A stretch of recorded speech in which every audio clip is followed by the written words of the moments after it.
Назви абутку.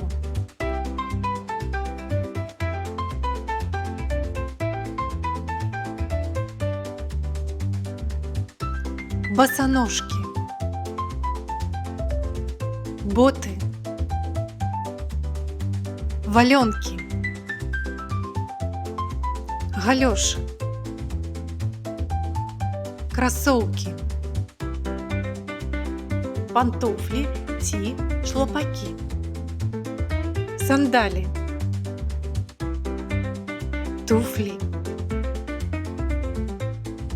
тепці,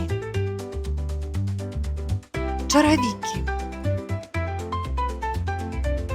чаровічки,